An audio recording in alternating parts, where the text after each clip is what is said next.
महाराज जी, भगवान की भक्ति करते हैं तो बहुत ही अच्छे भाव प्रकट होते हैं और आंखों से आंसू भी आने लगते हैं। मन बहुत रोता है। भक्ति करते करते सभी बुरी आदतें छूट गई, जैसे मदिरा, सिगरेट, अंडा सब छूट गया। पर इस शरीर से वासना खत्म नहीं हो रही, जिससे बहुत हाँ, मुझे कष्ट होता है ये और भक्ति में बाधा आती ये है। बहुत ऊंचे तक जाती है। जो काम वासना है ना, ये छोटी मोटी हस्ती नहीं है, बहुत बड़ा शत्रु है। ये बहुत ऊंचाई तक रहता है, बहुत वर्षों तक रहता है। जब तक भगवान का साक्षात्कार ना हो जाए तब तक ये रहता है। मतलब बहुत अच्छी साधना 20-50 वर्ष होने पर भी ये नष्ट नहीं होता, सूक्ष्म रहता है, तरंग की तरह। पर भगवान का दर्शन होते ही ये खत्म हो जाता है। जब तक दर्शन नहीं होता तब तक विश्वास न करे। चाहे 20 वर्ष का ब्रह्मचारी हो, 50 वर्ष से संयम से चलाओ, ये भ्रष्ट कर देगा। ये काम बहुत बड़ा शत्रु है और ये भगवत बल से संपन्न है, साधारण नहीं है। भगवान श्री कृष्ण के पुत्र के रूप में जन्मा है। प्रद्युम्न जी कामावतार है ना, तो हाँ, तो भगवत स्वरूप है। ये काम तब तक रहता है, बस सावधान रहना इससे। ये कोई छोटी मोटी हस्ती नहीं कि साल 2 साल भक्ति करो और ये भाग जाएगा। ले पास ही रहेगा आपके, और जब तक भगवत साक्षात्कार नहीं होगा तब तक ये बना रहेगा। इसलिए डरना नहीं, ये आपको भ्रष्ट नहीं करेगा, ये आपको सहयोग करेगा। ये डरा डरा के आपको भगवान की शरण में पहुंचाएगा। जैसे छोटा बच्चा घर के बाहर खेल रहा हो, पर कोई भय आ जाए तो माँ की तरफ दौड़ता है ना, ऐसे भक्त का एक आश्रय तो भगवान रहते हैं। जब कामादि विकार सताएं तो भगवान को पुकारो, हे प्रभु हमारी रक्षा करो। और जहां तक हो सके शास्त्र आज्ञा में रहोगे तो कभी भ्रष्ट नहीं होगे। जैसे किसी माता बहन का किसी भी तरह से एकांत में जिससे हमारा भाव बिगड़ चुका है उससे, या जिससे भाव हमारा बिगड़ सकता है, ऐसे चांस न दिए जाए, फिर भगवान रक्षा नहीं करेंगे। ये भी बात ध्यान रखना। जैसे हमारा जिससे भाव बिगड़ चुका है, हमारा संबंध पहले गलत रहा है, और उससे हमारा एकांतिक मिलन हो जाए तो हमारा गलत क्रिया हो जाएगी। या हमें लगता है कि इससे भाव संबंध बिगड़ सकता है, तो अपने आप कड़ुआ स्वभाव रखकर दूरी हटाओ, दूरी बनाओ। संगम त्यजेत मिथुन व्रतिनाम मुमुक्षु सर्वात्मना न विसृजेत बहिरिंद्रियाणि। माया भेजेगी आपके पास। जब कोई भगवत प्राप्ति का लक्ष्य करेगा, चाहे स्त्री हो या पुरुष, माया इन्हीं दोषों के द्वारा उसे भ्रष्ट करने के लिए उसकी व्यवस्था पुष्ट करती है। लाखों में कोई एक ऐसा जो ये बात कि मुझे परमानंद प्रभु चाहिए, ना कि अब भोग, बहुत भोग लिया और बहुत देखा, ऐ मन अब नहीं गलत करेंगे, ऐसे जीता जाता है। तो धीरे धीरे धीरे धीरे संयोग न बनने पावे, क्रिया न बनने पावे। अब मान लो आप गृहस्थ में हो, पत्नी होगी, धर्म पूर्वक पत्नी से यदि सहवास करो तो पाप नहीं माना जाएगा। कभी ऐसी विकलता है, आप नहीं सह पा रहे, तो भगवान को नमस्कार करके धर्म पूर्वक, गृहस्थ में हो, लेकिन पराई माता बहन का अवसर भी आवे तो भी नहीं, तो भी ये बस ये कि आप हम प्राण त्याग सकते, लेकिन हम गलत आचरण नहीं कर सकते। अब बहुत बार प्रभु ऐसा हुआ, हाँ, पर मुझे ऐसा अंदर से आवाज आया, नहीं भगवान परीक्षा ले रहा है। हाँ, यही बात रखना चाहिए, यही बात। अलग अलग तरह से लालच दे रहा है कि ये करेगा या नहीं करेगा, देखता हूं मैं। हाँ, तो उस समय भगवान की यही बात अगर दिमाग में रखोगे कि मेरी परीक्षा हो रही तो आप पास हो जाओगे, फेल नहीं होगा। अगर आपने ये सोचा कि यार बढ़िया जुगाड़ बन गया है, खान पान व्यवस्था, जो भी भोग सामग्री, भगवान तो मिल ही जाएंगे, चलो इसे भोग लेते, बस फिर गया, फिर मिट्टिया मिट हो। फिर बाद में जानते हो क्या ग्लानि कराएगा यही मन, यार अब तो भ्रष्ट ही हो गया, अब तो भगवान तो मिलना है नहीं, तो यार जितना है फिर मौज लो, मस्ती लो, ऐसे ऐसे मन सिखाता है। बड़ी मुश्किल से मिले।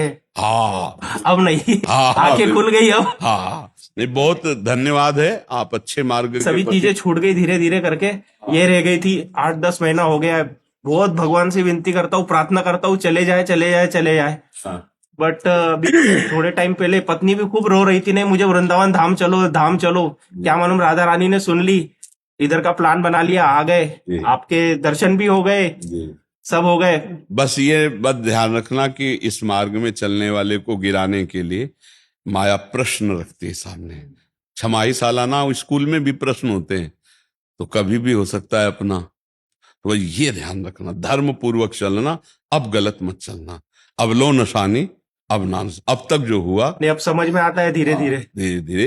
नहीं, और सत्संग रोज सुनते रहना और नाम जप करते रहना। तो सत्संग और नाम जप ये तुम्हें गिरने नहीं देगा। ये तुम्हारे सत्संग सुनो ना, तो जैसे रोज तलवार को पैनी करो, ऐसे ज्ञान की तलवार पैनी होती रोज से। साधन को हरि भजन है, कै सत्संग सहाय। अगर संत महापुरुषों के वचन सुनते रहें और नाम जप करते रहें तो हम फिर गिरेंगे नहीं, बस चलें वैसे जैसे संत जन कह रहे हैं। जहां लग रहा है कि यहां गिर सकते हैं, वहां संयोग ही ना बैठने दे, दूरी बना के रखे। पक्का समझो, कभी ऐसा संयोग बन रहा हो तो भाग पड़ो कमजोर बन के, बलवान बन के, वहां बैठना नहीं। बैठ गए तो गए, देर नहीं लगती, बहुत बलवान है। और अगर कमजोर बन के भाग गए तो बच गए। इसमें भागना ही है, उससे लड़ नहीं सकता कोई। एक बार भगवान व्यास देव जी ने एक श्लोक लिखा कि बलवान इंद्रिय ग्रामो विद्वानमपि कर्षति। इंद्रियां बड़ी बलवान है, जो बड़े बड़े विद्वानों को भी खींचकर भ्रष्ट कर देती है। इसलिए एकांत में अपनी बहन के पास बहुत समय तक नहीं रहना चाहिए, अपनी बेटी के पास भी बहुत समय तक नहीं रहना चाहिए, और पुत्र जवान हो तो एक सैया पे एकांत में मां को भी नहीं लेटना चाहिए। तो जैमिनी जी बड़े ऋषि हैं, तो उनका प्रभु ऐसा कैसे हो सकता है कि विद्वान है वो और जानता है मेरी बहन है और बेटी है, पवित्र भाव, तो वो ऐसा कैसे कर सकता है? आपने जो श्लोक लिखा तो मुझे संशय नहीं, पर मुझे आप समझाइए कि ऐसा कैसे, जो विद्वान है, मूर्ख हो तो बात अलग है। तो उनका इस प्रश्न का उत्तर तो हम कुछ दिन बाद देंगे। हमें याद आ गया, हमको बद्री नारायण वाले आश्रम में जाना है। अब ये उत्तर है उनके प्रश्न का। तो 10-15 दिन तुम संभालो आश्रम, सैकड़ों ब्रह्म ऋषि विद्यार्थी जन है। 15 दिन बाद हम आ जाएंगे, फिर आपके इस प्रश्न का उत्तर देंगे, ठीक है? उसी शाम को हल्की सी वर्षा होने लगी। भगवान है व्यासदेव जी, संध्या का समय, और 16 वर्ष की अवस्था धारण की, श्याम रंग अरविंदाक्ष नेत्र, और छम छम करती हुई सामने आ गई। और गंगा स्नान करके सब ऋषि जन ऐसे जा रहे थे, सब ऐसे।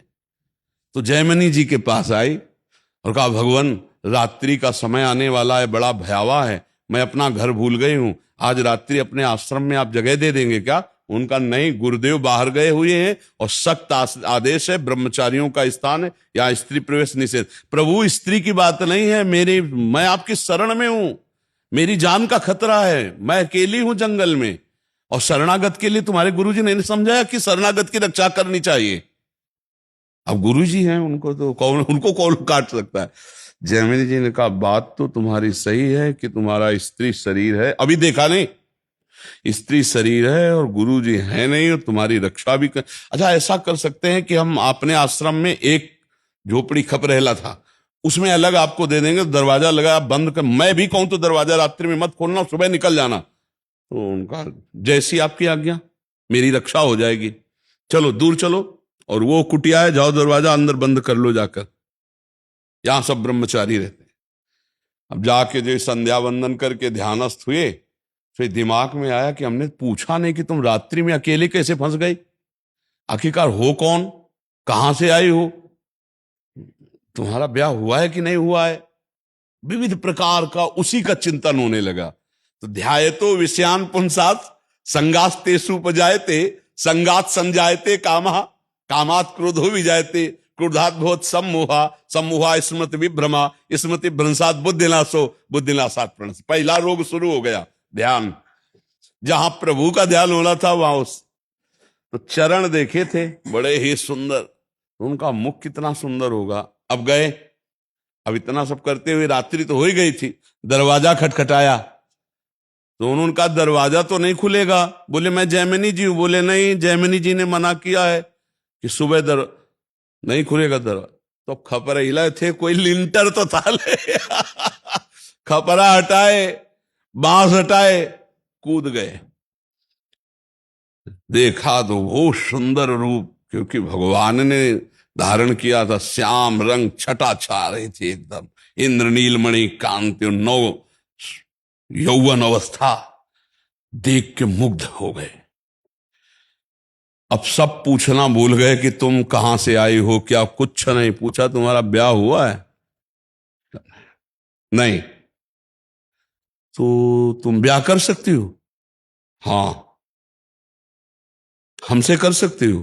बोले आप जैसा ऋषि मिले तो फिर क्या कहना, ब्याह तो कर ही लेगी। तो उनका फिर ब्याह कर लो हमसे। तो उनका शर्त है, जहां आप स्नान करने गए थे वहां काली जी का मंदिर है, वहां तक अपना मुंह काला करो, हमें पीठ में बैठा लो और वहां तक ले चलो, फिर वो आम जयमाला डाल देंगी तुम्हारे। तो सोचा अंधेरे का मामला है, बोले ठीक है। काम कितना प्रबल होता है, मुंह काला किया, पीठ में बैठा ला, घुटने के बल चले। जब वहां पहुंचे तो 2 थप्पड़ मारे। तब उन्होंने देखा तो भगवान भगवान व्यास देव जी ने कहा श्लोक गलत है कि सही? बोले गुरुदेव सही है, क्योंकि इतने बड़े विद्वान जैमिनी ऋषि, तो बोले तुम्हारे लिए तो संपूर्ण जगत जननी के भाव में देखो या बेटी के भाव में देखो या बहन के भाव में देखो, तुम्हारा भाव क्यों बदल गया? इस श्लोक में लिखा है कि गलत है कि? बोले गुरुदेव पक्का सही, अब कभी जुड़ रहा। तो ये बात है कि बड़े बड़े विद्वानों की बुद्धि एकांत में संयोग प्राप्त करने के लिए भ्रष्ट हो जाती है, इसलिए बचना चाहिए, शास्त्राज्ञा से चलना चाहिए।